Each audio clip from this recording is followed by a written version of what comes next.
हर साल भारत का एक पूरा राज्य पानी में डूब जाता है। आखिर असम में हर साल इतनी भयानक बाढ़ क्यों आती है? क्या इसकी वजह सिर्फ बारिश है? सरकारें दशकों से वादा करती रही। मैं आज इस सभा के माध्यम से पूरे आसाम की जनता को आश्वस्त करने आया हूं कि एक 5 साल हमें और दे दीजिए, आसाम को बाढ़ मुक्त बनाने का काम भारतीय जनता पार्टी की सरकार करेगी। फिर भी कोई बदलाव नहीं। और आखिर 2026 की बाढ़ इतनी खतरनाक कैसे साबित हुई? आइए जानते हैं आज की इस वीडियो में।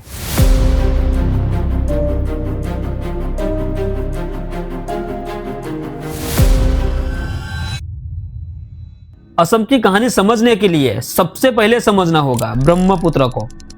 ब्रह्मपुत्र सिर्फ नदी नहीं है, यह असम की जिंदगी है। जब मानसून के समय में नदी का स्तर बढ़ता है तो यही नदी विनाश का रूप ले लेती है। और इसकी कहानी आज की नहीं है। 15 अगस्त 1950 भारत में आजादी का जश्न मनाया जा रहा था, लेकिन असम में एक ऐसा भूकंप आया जिसने पूरे इलाके का नक्शा ही बदल दिया।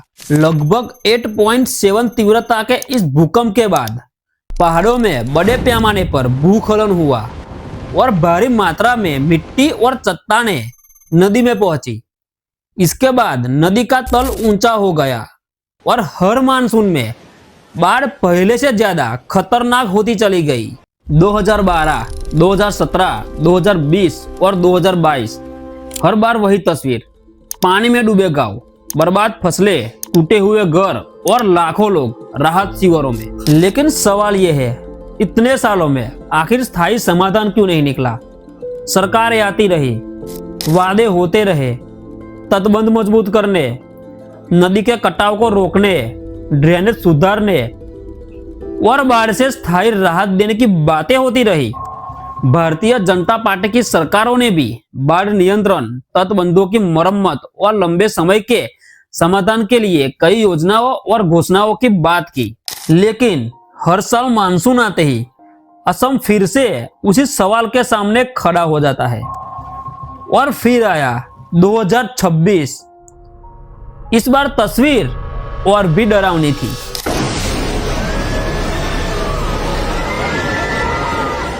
जुलाई में असम के शिवसागर, जोरहाट और चराईदेव जिलों में बाढ़ का पानी तेजी से बढ़ा और कई स्थानीय लोगों का कहना है कि उन्होंने अपनी पूरी जिंदगी में ऐसा पानी नहीं देखा। शिवसागर के नाजीरा इलाके में एक परिवार के घर के अंदर पानी सीने तक पहुंच गया। परिवार के लोग बेड के ऊपर कुर्सियां रखकर रात गुजारते रहे और जिस घर को वहां के लोगों ने सबसे ऊंचा माना था, वहां भी पानी घुस चुका था। पूरा गांव पानी में डूब गया। लोग घरों की छतों पर चढ़े, कुछ पेड़ों पर बैठकर मदद का इंतजार करते रहे और एनडीआरएफ की टीमें नाव से लोगों को निकालती रही। सिर्फ एक दिन में 21 लोगों की मौत की खबर सामने आई। कुछ ही दिनों में प्रभावित लोगों की संख्या करीब 7 लाख तक पहुंच गई और सैकड़ों गांव पानी में गिर गए। सरकारी आंकड़ों के मुताबिक इस साल की बाढ़ की मौत की संख्या 98 हो चुकी है और करीब 1.55 लाख लोग अभी भी प्रभावित थे। लेकिन आखिर 2026 में इतना ज्यादा पानी आया क्यों?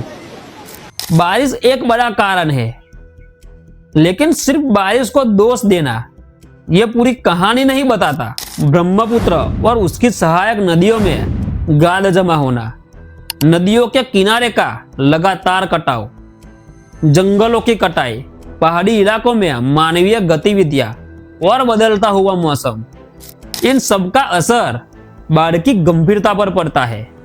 और सबसे बड़ी समस्या कटाव।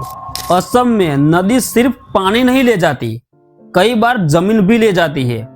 एक किसान के लिए इसका मतलब सिर्फ फसल का नुकसान नहीं होता, कभी कभी उसका घर, उसकी जमीन और उसका पूरा गांव ही खत्म हो जाता है। तो क्या असम को बचाया जा सकता है? हाँ, लेकिन इसके लिए हर साल राहत बांटना काफी नहीं होगा, जरूरत है ब्रह्मपुत्र बेसिन की लॉन्ग टर्म साइंटिफिक प्लानिंग, मजबूत फ्लड वार्निंग सिस्टम, बेहतर ड्रेनेज, नदी के कटाव पर लगातार काम, वेटलैंड्स और फॉरेस्ट की सुरक्षा और ऐसी योजनाओं की जो सिर्फ अगले बारिश तक नहीं बल्कि अगले कई दशकों तक काम करे। क्योंकि असम की समस्या नई नहीं है।